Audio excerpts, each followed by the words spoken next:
High বন্ধুরা, welcome to my channel. আজ আমি আপনাদের মাঝে শেয়ার করতে যাচ্ছি 1 বছর বয়সী বাচ্চাদের আপনারা কিভাবে খিচুড়ি রান্না করে খাওয়াবেন। অনেক মায়েদের একটি প্রশ্ন থাকে যে বাচ্চারা খিচুড়ি খেতে চায় না। এইভাবে খিচুড়ি রান্না করে যদি আপনারা আপনাদের বাচ্চাদের দেন তাহলে তারা অবশ্যই অনেক যত্ন সহকারে খেয়ে নেবে। এটি একটি পুষ্টিকর হেলদি রেসিপি। খিচুড়ি রান্নার জন্য আমি এখানে নিয়েছি ফুলকপি, নিয়েছি আলু, নিয়েছি কাঁচামরিচ, আর এখানে আমি নিয়েছি ভাতের চাউল আর মুগের ডাউল। আপনারা সবাই জানেন যে ভাতের চাউল যাতে নানা ধরনের ভিটামিনের চাহিদা পূরণ করে থাকে। আর এখানে আমি ডাল হিসেবে মুগের ডালটা এর জন্য নিয়েছি।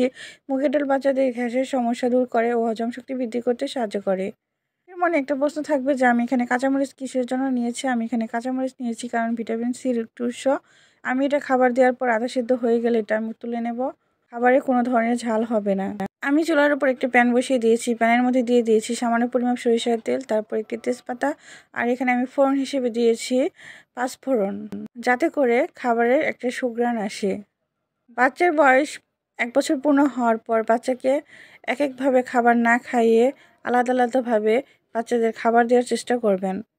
এখানে আমি পাঁচফোড়ন ভাজা ভাজা করে এখানে আমি দিয়ে দিয়েছি ফুলকপি আর আলু। এটা আমি 1-2 মিনিট তেলের সাথে ভালোভাবে কষিয়ে নেব। নেওয়ার পরে এখানে আমি পরিমাপ মতো পানি দিয়ে দেব।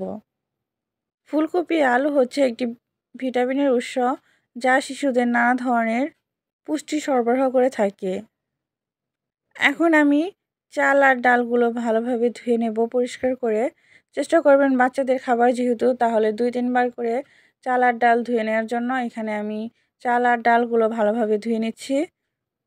যাদের বাচ্চাদের মুখে রুচি নেই, খেতে চায় না, খাবারের প্রতি অনীহা, তারা খাবার খায় না বলে পুষ্টি পায় না, এভাবে আপনারা খিচুড়ি রান্না করে বাচ্চাদের দেবেন। দেখবেন যে বাচ্চারা খাবার খেয়ে নিচ্ছে। এক খাবার থেকে বাচ্চারা অনেক ধরনের পুষ্টি পেয়ে যাবে। চাল আর ডালগুলো ভালোভাবে ধুয়ে নেওয়া শেষ হয়ে গেছে। এখন আমি কড়াইতে এই চাল আর ডাল দিয়ে দেব। খিচুড়ি রান্নার সময় অবশ্যই পানির পরিমাপটা একটু বেশি দিতে হবে, যাতে করে খাবারটা ভালোভাবে সেদ্ধ হয়।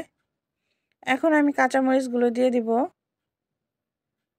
বাচ্চার বয়স 1 বছর পূর্ণ হওয়ার পর থেকে বাচ্চার খাবারের আইটেমের সাথে কাঁচামরিচটা অ্যাড করে দিবেন, কারণ কাঁচামরিচ হচ্ছে ভিটামিন সির একটি উৎস। যখন খাবারটা বলক চলে আসবে, আধা সেদ্ধ হয়ে যাবে চালগুলো, তখন কাঁচামরিচগুলো উঠিয়ে ফেলবেন। অনেকের মনে আবার প্রশ্ন থাকবে যে কাঁচামরিচ দেওয়ার কারণে খাবার ঝাল হবে নাকি। একদমই না। এ সময় কাঁচামরিচের যে ভিটামিন থাকে সেটা খাবারে চলে আসবে, তারপর আপনি উঠিয়ে নেবেন। কোনো ধরনের ঝাল বা কোনো সমস্যাই হবে না। এখন আমি এর মধ্যে দিয়ে দেব হলুদের গুঁড়া। এর আগে আমি এতে অ্যাড করেছি লবণ। যেহেতু আমি 1 বছর বয়সী বাচ্চাদের খাবারের রেসিপি তৈরি করছি, তাই এতে লবণ অ্যাড করা যাবে। এখানে হলুদের গুঁড়া অ্যাড করা হয়েছে। হলুদের গুঁড়া হচ্ছে বাচ্চাদের জন্য একটি অ্যান্টিবায়োটিক, যা বাচ্চাদের রোগ প্রতিরোধ ক্ষমতা বৃদ্ধি করে।